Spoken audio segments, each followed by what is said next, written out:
Okay, ang topic po natin ngayon is ArriveCAN to enter Canada. Okay, ano ba tong ArriveCAN? So, ito pong ArriveCAN, ito po yung isang app na hindi partly mandatory po ito kasi pinoprotektahan po nito ang ating mga both parties, ang mga Canadians and border officers and yung mga dumadating dito.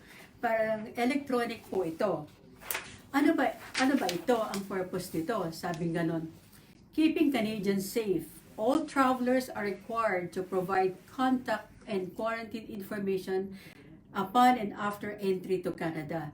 This is part of the Canada's effort to reduce the spread of COVID-19 and prevent importation. This information is crucial to Canada's response to COVID-19. Paper forms can be incomplete or inaccurate and can take days to delay process. To help provinces and territories protect their citizens, the Government of Canada is moving to a safer and faster paperless process. So, ito yung can arrive daw po. Ito yung mga bagong padating dito sa Canada na magta-travel na ang kanilang final destination is ang Canada. So, yung mga transit visa lang na pupunta rito sa Canada, hindi ito mandatory, hindi siya required na magkaroon ng Can Arrive app. So ano daw ba yung requirements for entry and after entries to Canada? Requirements for entering Canada by air. Ano ba yung by air? Siyempre, by plane. Sabi, as of November 21st, 2020, if you're flying to Canada as your final destination, you must use Can Arrive to submit your, ano daw ba yung mga information na ipapasa natin dito sa Can Arrive. Travel and contact information, quarantine plan, unless exempted under the conditions set out in the mandatory isolation order, COVID-19 symptoms, self-assessment. Sabi, you must use ArriveCAN before you board your flight to Canada. So, wag po tayong matakot. Ano ba itong app na ito? Itong ArriveCAN na to, ita-download po ito sa inyong mga cellphones. Kung wala po kayong cellphone, pwede kayong download nito before your flight. So, kapag sa app ang gagawin natin, meron daw tayong 90-day window para isubmit yung mga information na ipapasa natin. Ngayon, kapag meron naman tayong app, pag online naman, meron tayong 14 days para isubmit yung flight. So, before tayo mag-create ng ating account ng ArriveCAN, kailangan alam na po natin kung kailan tayo magta-travel or within the next 14 days or within the next 90 days, depending upon kung anong gusto nating ArriveCAN app na gagamitin natin, online or app. So kapag app, i-google lang po natin yan. Google natin ArriveCAN, ARIVE, tapos capital AN.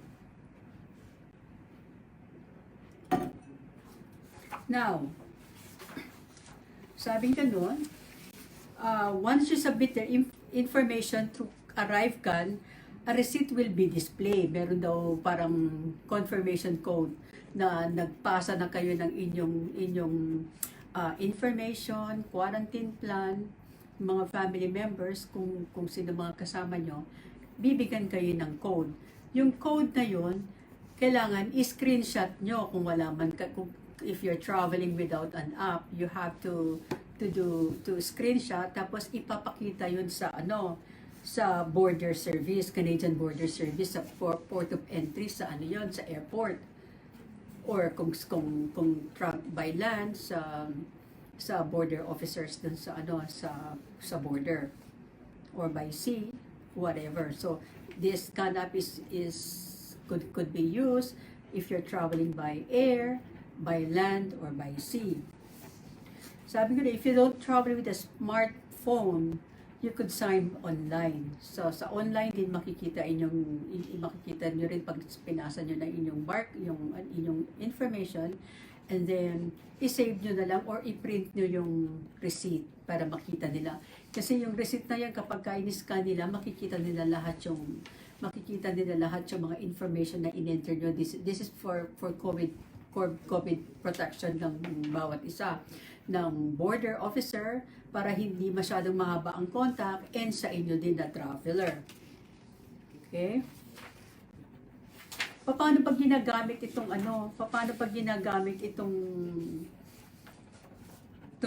can arrive?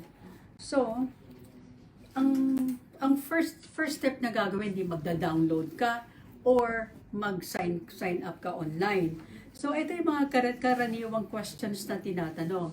Ang first, pinag-create ka muna ng account. So, paano ba i-create yung account? Kailangan meron kang valid email address. So, kung ano yung personal email na ginagamit nyo, ito yung i-enter nyo as your username, and then mag-create kayo ng password.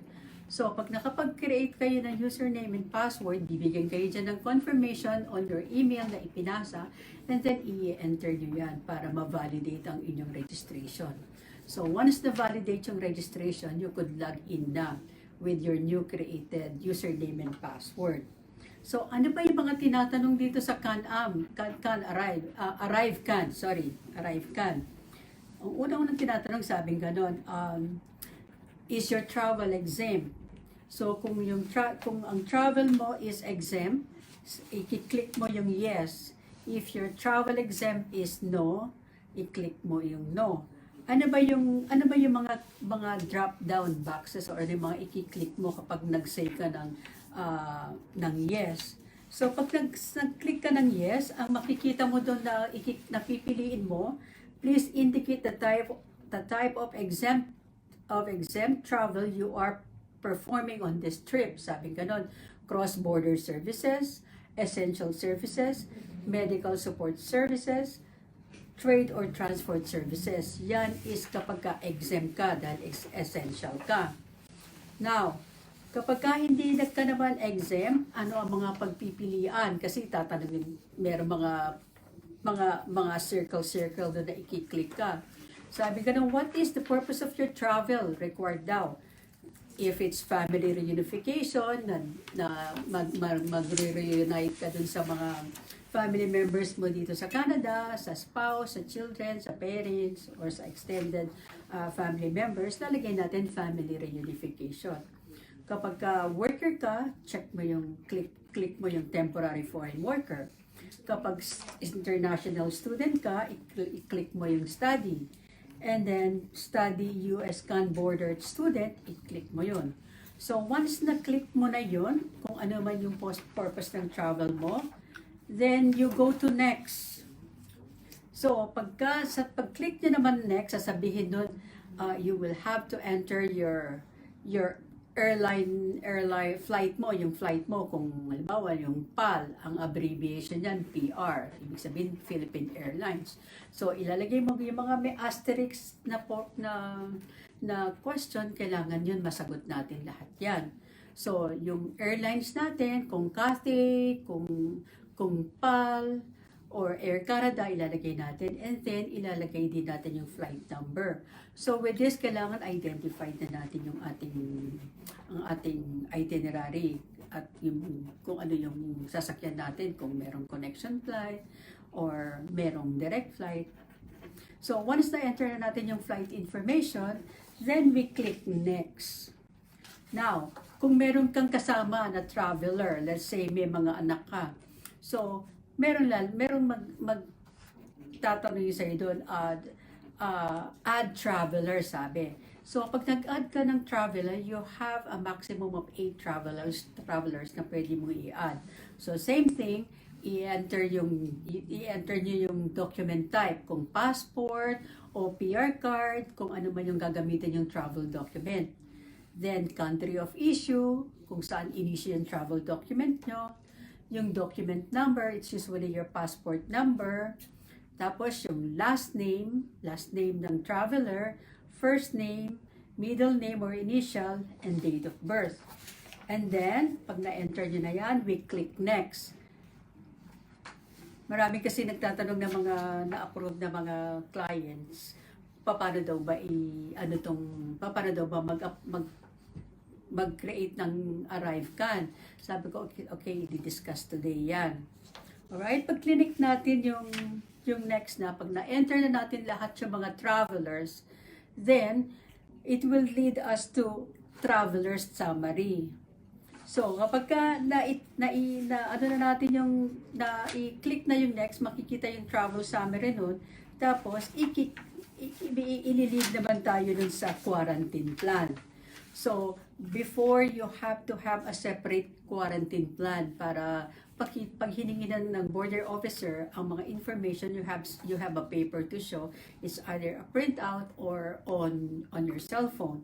But this ArriveCAN, one does it all na. Nandito na lahat. Pagka punta mo sa wala na masyadong tanong-tanong. Pagka-clinic nila yung confirmation code, nandun na lahat yung mga dapat tanungin ng officer. So in that, less contact, ibig sabihin, napoprotektahan ang lahat ng tao na nakikipag-usap sa airport or sa border. Sabi, sa quarantine plan naman ng tinatanong, do you have accommodation where you can quarantine for 14 days? Siyempre, sasagot mo, yes. Wag pagkano, malaking questionan yan. Kasi baka ilagay ka sa isang room and tanungin ka kung ano yung mga dapat na information kung saan ka magka-quarantine. Pwedeng sa bahay, pwedeng sa hotel, or kung saan man. Kaya, it is a must na meron na tayong quarantine plan para hindi na tayo maabala. Kasi kapag wala tayo dito, masyadong mahirap. Okay? So, assuming meron na tayong quarantine plan, we click yes. Okay? Now, sabing ganun, ang mga tanong naman sa quarantine plan, sabi ko nun, can you have food, medication, or other necessities delivered to your accommodation while in quarantine? Meron ba daw magdi-deliver sa atin ng mga necessities natin? Yung food, medicines, or kung ano man yung mga kailangan natin na i-deliver doon na walang contact, iiwanan lang doon sa labas ng pinto at i-advise sa atin na merong yung mga needs natin. So we click yes. Next question. Sasabihin naman, tanong naman doon ulit susunod, your destination. Please provide an address where you can be reached during the next 14 days. So, ang destination type, returning home sa bahay mo or staying with friends or family, meron mga drop-down boxes doon na mamimili ka kung ano yung appropriate na kung saan ka magstay ng quarantine plan mo. So, ilalagay din doon ang exact address kung saan ka magka-quarantine. Mandatory ito na meron ka dapat exact address kung saan ka magstay upon arrival mo sa Canada. Okay? Yung city, let's say Toronto, province, Ontario, or kung saan man ang destination mo, and postal code. And then click next again. Next question naman, self-assessment. Sabi niya, are you or any of the travelers listed in this form experiencing any of the following symptoms? Symptoms such as fever and cough, fever and difficulty breathing. Kung meron, sasabihin mo yes. Kapag wala naman, say no. Kapag yes, meron mga susunod na question dyan. Pagka no, ang susunod na yon, bibigyan na tayo ng confirmation code. Parang ganito siya. Let's say, ginawa ko lang kunyari sa sarili ko. Ito yung lumabas na confirmation code. Okay? So, itong confirmation code na to, kapag wala kang data, or you're not traveling with a smartphone, kailangan mo itong i-print. Dahil ipapakita mo to sa border officer. Si border officer naman, pag hand over mo sa kanya upon entry to Canada, i-enter lang niya na yung code na yan. So, pag in-enter na yung code na yan, nandoon na lahat ng dapat niyang tanungin sa'yo. So, less talk kayo na hindi kayo magkakausap-usapan. So, ang galing itong app na ito because it safeguards everyone. Lahat ng pumunta sa Canada. So, the government of Canada is protecting its citizen and lahat ng nag-i-entry dito. And then, once na dumating ka dito, within 48 hours, kailangan mong mag-report using this app too. So, yung app na to is before and after entry to Canada. So, pag mag-show dyan, kailangan mag-login ka ulit sa iyong app, sa iyong app using your username and password to enter into your account. So, i-report mo doon na nag-arrive ka na ng Canada ganun ngayon. Tapos, within 40 days, merong daily assessment dyan. So, kailangan sagot-sagutin mo lang yan para ma-monitor nila na talagang wala kang symptoms ng COVID.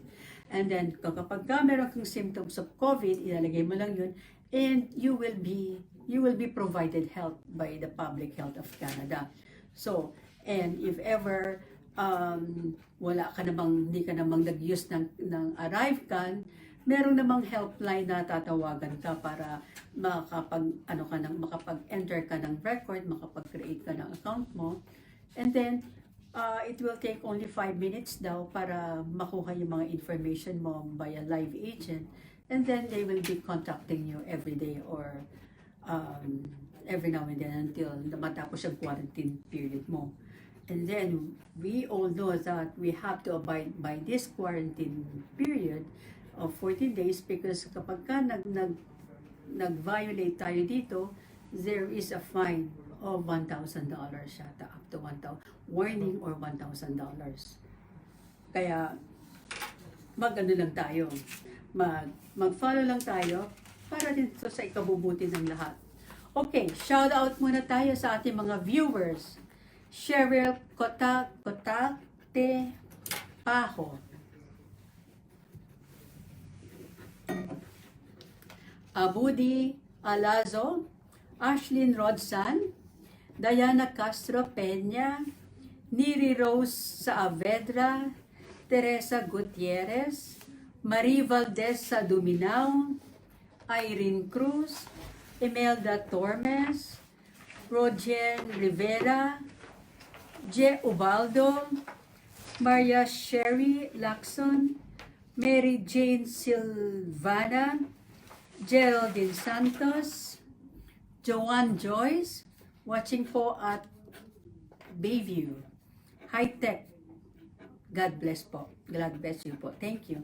Lalaine Balora, Nelson Cora Ilao, Ulan Veldia, Ampun Jimpag, James Torres, hello Tito James. Jazz Madrid, hello Jazz from Ottawa. Sherry Beralde, RN. Ann Cunanan Ventolero. Okay, Ann. So, kung nakikinig ka at hindi mo na umpisa nito, please follow the guidelines para sa can-up ng iyong asawa para makapunta dito. So, if hindi pa siya nakapag-create ng account, follow these steps. And then, yung barcode at the end, i-print niya or screenshot niya sa kanyang smartphone at yan ang ipapakita sa border officer. Mabilis lang, hindi ka you can't be lost with this kasi user-friendly ito. Okay? Okay, Ann?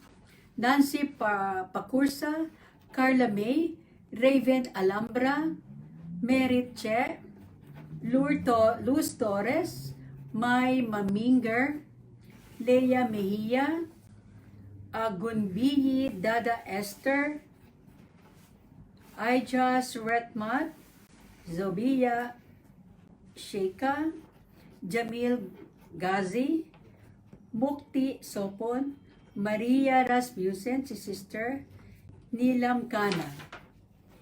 Okay. So, I think that's all we have to know about ArriveCAN.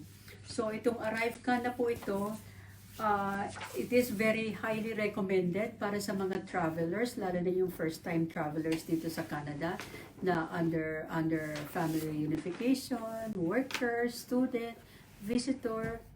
Ito po kailangan natin gamitin ito.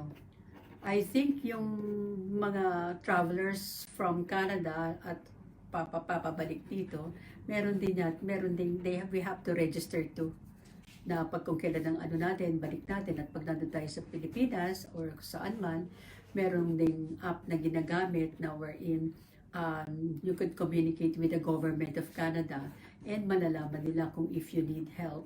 So yung mga embassy natin kung saan mang country na nandun tayo, they are very willing to help us. Okay, another one. Shout out again, Rogeline Rivera, Nilam Rana, Elijah Vasquez. Madam, ask ko lang po, saan nag-stop ang HCCP Cup na 2750? Salamat po sa sagot. Yung quota natin, yung cup, ang ibig sabihin ng cup, complete application package received. So ito yung cup na 2750 na para sa dalawa, kasi ang 5,500 hinati yan sa home support worker saka sa home child care provider. So 2750, ito nag-end siya nung November 2, 2020. But they will reopen January 1st. So halos lang, 2 buwan lang siya na November, December. So halos 2 buwan lang siyang nag-stop. So it's not that bad because you have time to complete your application package, your requirements para sa next year. So yung 2 years, 2 months na yan will give you time para i-work yung nyo. So hindi naman kagad masyadong mataranta kasi by January hindi naman kagad mapupuno yan. So at least meron tayong idea kung gaano kabilis mapuno yan. Nag-open siya ng June 18 last year. Napuno ng November. So June, July, August, September, October, November, 5 months. So with this statistics, let's say nag-open siya ng January, February, March, April, May, June. So, most probably, kailangan makapagpasa kayo ng application nyo before June. Kung i-base natin yung ating experience with this first batch na napuno ng within 5 months, so kailangan wag tayo magpatumpik-tumpik. Kailangan iayos natin yung mga application natin para makahabol tayo. We don't know if the intake of the application na magdadami yan. Kasi itong application ng pilot na ito, ang nagpapasa niyan is inside Canada and outside Canada. So, yung mga nagpapasa ng application niyan, 2 kalaban natin, outside and inside, all over the world yan. Kaya kailangan, as much as possible, we have to rush. Surely, na yung mga ipapasa natin dokumento is kumpleto, kesa naman rush tayo ng rush, and yet, hindi siya kumpleto, walang use, isosoli. Yan. So, it has to be a complete application package received ng immigration ng IRCC. So, our guide here is the document checklist. Again, document checklist IMM 5981. So, yung checklist na yan is both for home child care provider pilot and the home support worker pilot. Okay. More, si Chani Rose Te, Chona Calvar. Hi, Ma'am Cora. God bless you po. Thank you. Okay. So, with this, you could throw in your question and answer because wala tayong break. We will be entertaining more question and answer. So, whatever question you have in mind, whether related dito sa topic natin or not, I could be able to entertain and answer that for you. Okay? So, meron na naman isang very, very confused na aplikante.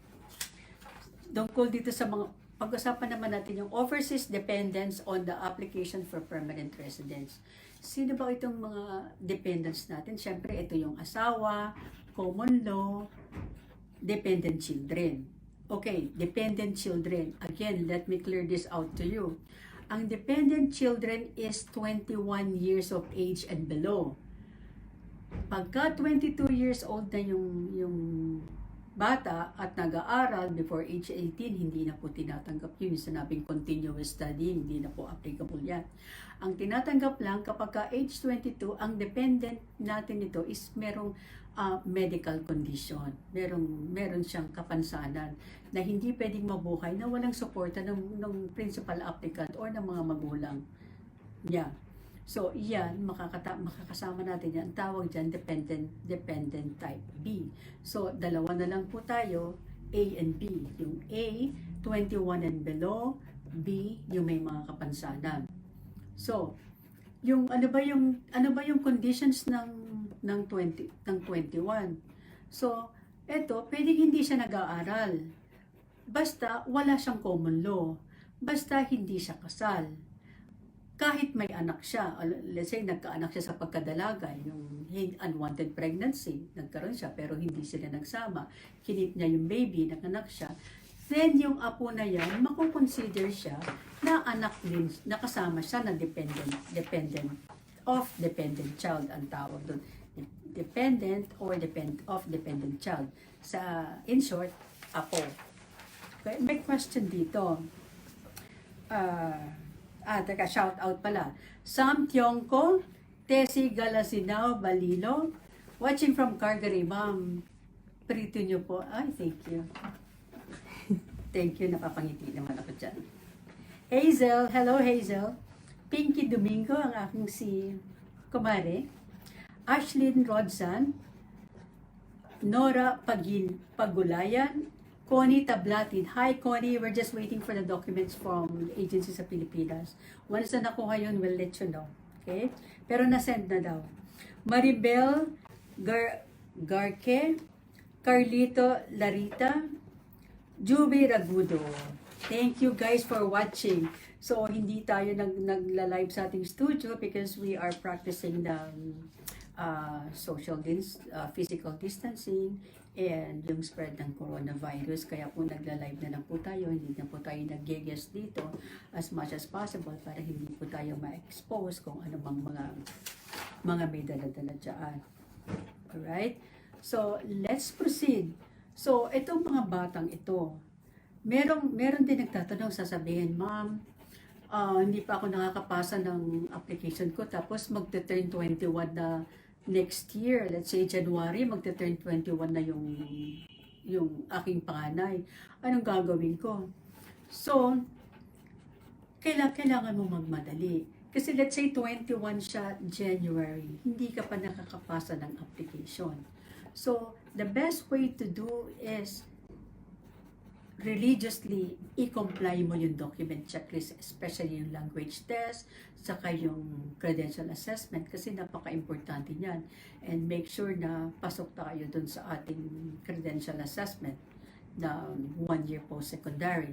Marami tayong issue dyan sa ECA, and probably one of these days we will be tackling that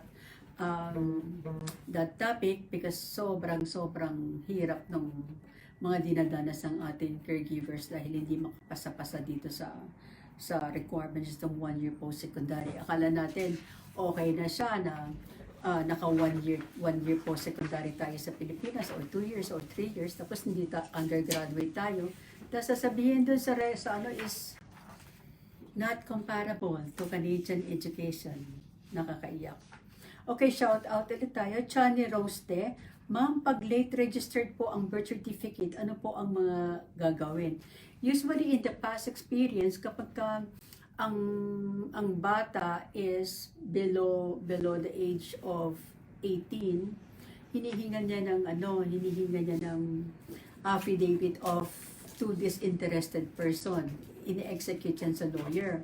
Tapos, syempre, hinihinga ng mga marriage certificate ng mag-asawa. Hinihinga ng school record. Hinihingan din niya ng hospital record. So, yan yung mga gustong malaman ng immigration na dapat mong ipasa. Why? Para malaman nila na itong batang ito na ang parents kayo. You have to show proof na kiniklaim mo siyang child na late registered, na siya talaga is iyong biological child. Because maraming nangyayari dito na nila-late registered, tapos hindi naman mga biological child, But then, meron tayong bagong law sa Pilipinas na yung tinatawag na yung I forgot, yung kapag ka hindi ka, yung birth certificate is yung parang dinaya na nanganak yung anak mo o yung kapitbahay mo, tapos ikaw ang nag-registered, yung simulation of birth. So, meron ng paraan yan para yung mga taong gumawa noon, makuha niya yung child. Ang pinaka-summary niyan is para magkakaroon ng legal adoption sa Pilipinas. And then, kapag lumabas na yung court order na ikinokorek yung simulated birth certificate, then you could sponsor this child. We will discuss that too in our future topics. Okay? So, yan ang mga kailangan. Sa mga, sa mga 18 years and above, hinihingan din niya ng marriage contract, hinihingan din niya ng affidavit of true and disinterested person, hinihingan ng voter's ID para malaman na talagang legitimate siya na doon siya pinanganak, sino yung parents niya. Then with that voter's ID, meron yung mga information na yun na pipick up ng ating immigration, Embassy of Canada, na mapatunayan na ikaw talaga is legitimate na late registered. So, there are some other requirements na nire-require ni immigration officer na humahawak ng iyong paper. Basta comply lang tayo. Yung mga binibigay naman nila is doable. Hindi naman sila nagbibigay ng mga requirements na hindi kayang gawin.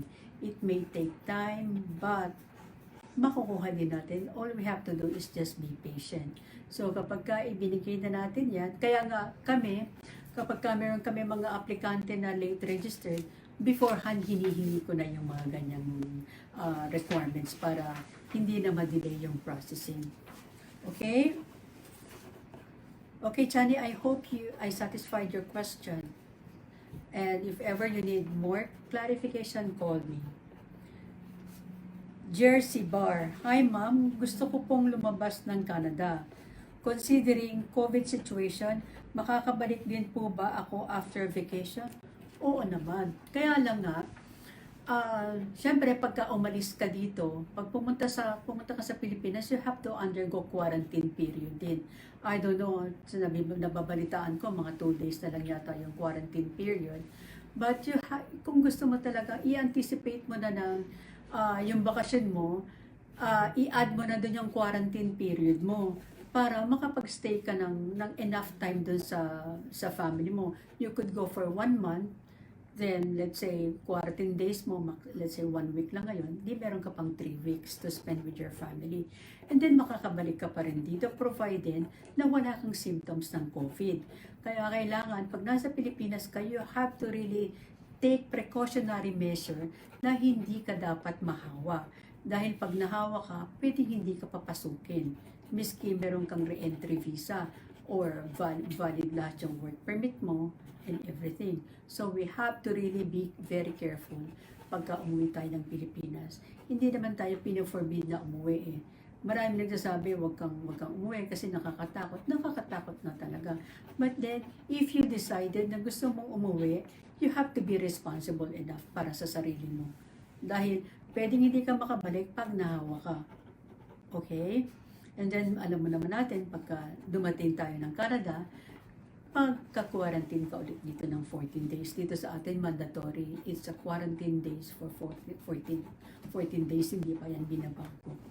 Okay? And to remind you again, yung border restriction ng entry dito, in-extend na naman sa US for another 30 days yan. Alright? So, if you really need to go for a vacation, go for it. Why not? So, syempre kailangan din natin ng break. Pero, again, we have to be very responsible. From Nancy Pacursa, pero pag napasa na ang PR before 18, tapos di pa na-approve yung PR until such time, natagalan yung approval or PR ma'am, magkora may chance po ba? Okay, this is a very good question. Let's say, wag na tayo dun sa 18, dun na tayo sa 21. So yung 21, kailangan makapasa ka ng application bago siya mag-22. Let's say, magte-22 siya ng January next year. Kailangan, itong 2020, let's say 2021 na tayo. So, yung 2021, kailangan religiously makompleto mo siya. Para before January 2022, yung age ng 22 na bata is mabibit mo siya, nakapasa ka. Ang pag-determine nun ng lock-in age, ang tawag natin doon lock-in age, yung hindi na mababago. Let's say, natanggap siya ng December 1st. So, December 1st, 21 pa rin bata, or 18 pa rin yung bata. With that so-called lock-in age, hindi na tataas yung age ng bata. So, 21 na siya forever. Hindi na siya tataas. Let's say yung application na approve ka siya after 2 years. Yung 2 years, 23 na yung bata. So, ibig sabihin, kasama pa rin siya sa dependent child natin. Hindi tayo matatakot na siya ay matatanggal sa application natin because nag-overage siya. Hindi po ganun yun. Yung time na i-mail natin, yun ang count nun. Hindi yung time na ni-receive ni IRCC. Ang sabi doon, ang locking age ay nagdedetermine yun kung kailan natin ipinasa yung application. Let's say, pinasa natin December 1st. December 1st, nakalock na yung age niya. So, you have to keep track of your postal mailing or courier mailing details na meron tayong ebidensya na ito is natanggap na ng isinend and then natanggap. So, kasi it's a difference yung natanggap and then yung sinend mo. So, you have to really keep that record na especially in critical situation. Kaya, kung tayo is in exceptional circumstances, meron nga akong pinasa na ganyan, na ang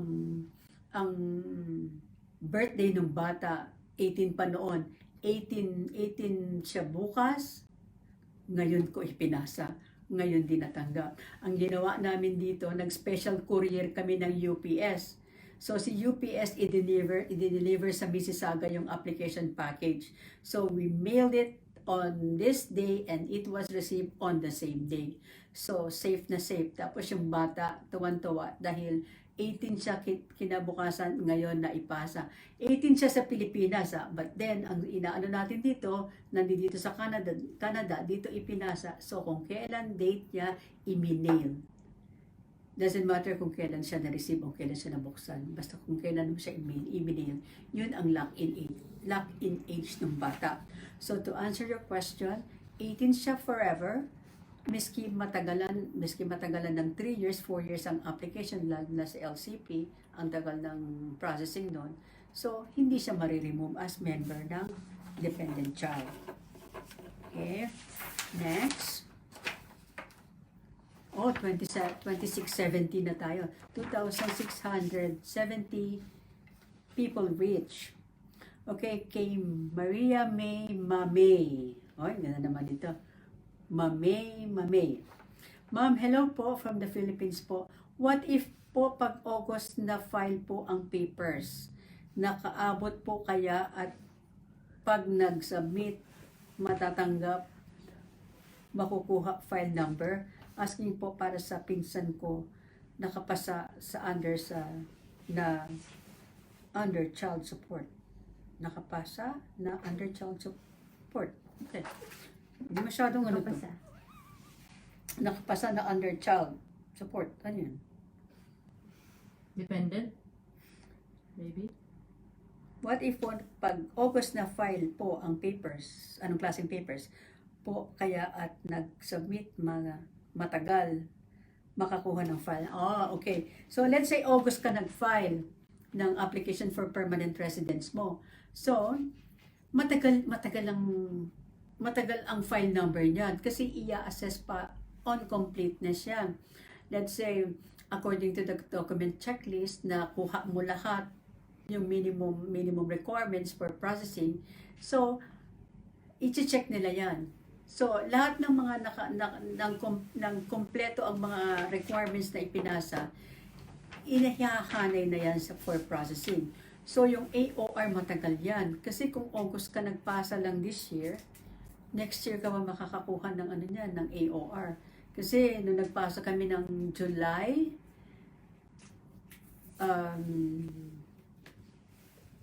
naka-receive kami ng AOR, pero maaga yon September. But after the COVID, yung pinasa namin ng January, before the COVID pa yun January, ang file number ang AOR nakuha namin September. Tapos yung iba October. Kaya mga 8 months yan bago ano. Pero i-track mo lang yung iyong tracking number sa mailing mo para malaman mo kung na-receive nila. Pag na-receive nila, medyo kampante naman tayo na hindi nawala yung application natin. Okay? So, if ever that is received on that day, Eunice Guerrero. makikita natin lahat doon yung, kung meron man tayong lock in age, magla-lock na yun. Kaya, it's better na magpasa tayo early. So, with next year, ang target month natin na mamimit ang cap based on this situation is June. Kailangan bilisan natin dahil mabilis mapuno yung home child care provider pilot. Eunice Guerrero. Eunice Guerrero, Ma'am, nag-submit po ako ng application last September 11. Kulang po ng passport ng dependent child ko at NBI. Naggawa po ako ng explanation letter to follow. Tapos, noong October, dineliver na yung additional documents ayon sa tracking ng post office.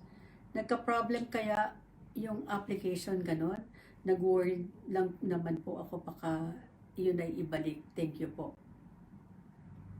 Okay, so Eunice, kapag ka meron tayong documents to follow, mas maganda na saka mo na siya ipasa kapag meron na tayong application number. Kasi kapag ipinasa mo ulit yan, hindi pa nila maikabit kung saang file number nila kasi hindi pa nga nabubuksan, hindi pa na-assess, hindi pa nalalagyan ng file number. Kaya dun sa mga hindi pa may mga documents na to follow, wag muna kayo magpasa kasi hindi pa nila, matatanggap nila yan pero nakapending lang dyan, baka pwedeng mawala. But make sure na meron kayong copy ng ating mga pinasa, ipapasa para kung just in case mawala, meron tayong copy.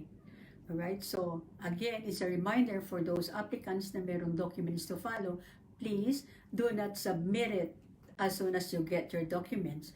Submit it pag meron ka ng AOR. Sa AOR, meron na tayong file number.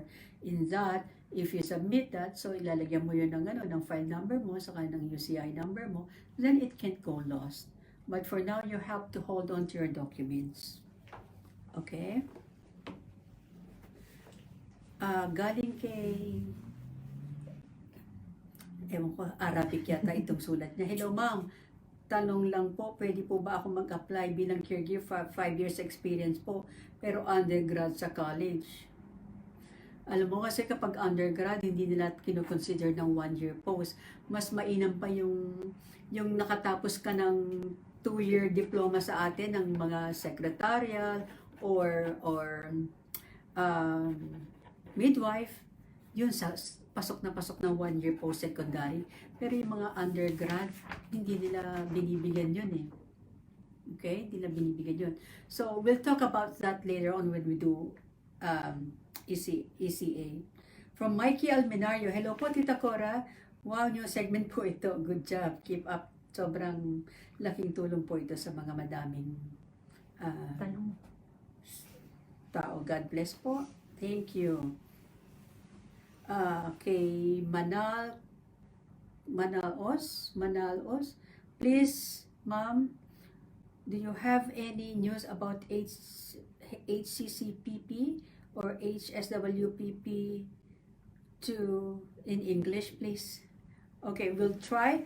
We'll try to do our segment in English next time to benefit all of those viewers who cannot speak the language or Tagalog version. Thank you for telling me. Samantha, good day po. I just want to ask if I can apply PR in Quebec. Bec po, I'm working caregiver po dito. Sa Montreal, thank you. Ang alam ko, yung new pilot, hindi yan applicable. Pwede mong i-experience mo, gawin mo dyan sa Quebec. Pero pag mag-a-apply ka ng permanent residence, you have to leave Quebec. Dito ka dapat pumunta sa Ontario. Dito ka maninirahan. Okay? So, do your work experience yan and then apply for PR dito sa Ontario or outside Quebec. Kay Marilu S. Dinyola kasama. Hi ma'am, katatapos ko lang po ng biometrics ng mag-ama ko last October 28, 2020. Ilang months po ang possible response ng IRCC. So yung biometrics, once it's taken, it goes directly to the system, yung file nyo. Kaya you don't have to worry na yung biometrics is madidelay pa. Once na nakuha yung photo nyo, saka yung fingerprints, ano na yun, kompleto na yun. And then you will receive the biometrics validity once you get the approval for your permanent residence. Okay? Anjo is watching with us. Rhoda Pamplona. May, salamat po Ma'am Cora, thank you. Roy Daag is watching with us. Eunice Guerrero, thank you po Madam. Samantha Gitch. Thank you po. Ningning Lopez Advincula. Hello po ma'am, ilang weeks po ba ang posibleng ibalik ang PR card? In this situation, siguro 1 month yung pinakamabilis.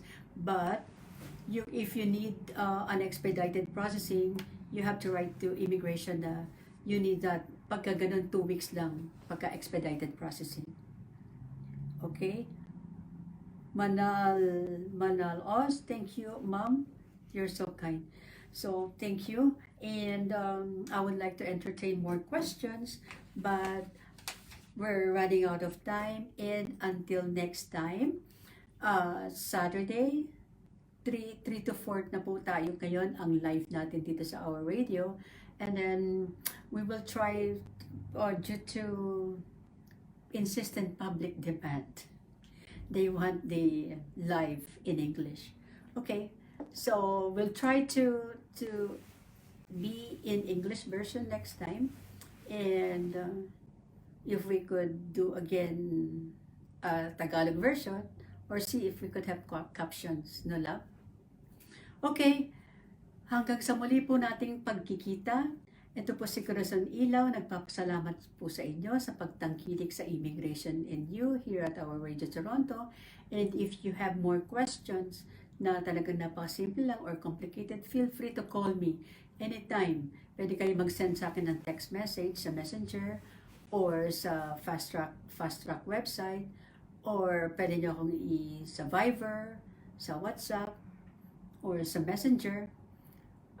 Everybody knows me. And then if you forgot my website, just type Corazon Ilao and it will lead you to our website, and then you could do anything on the website. You could send message, you could do self-assessment, you could submit anything for assessment. Okay, so thank you very much for our PAs, Sir Ian, Miss Lovely, and ang ating co-producer, Cecil Araneta. Thank you everyone. Until next time.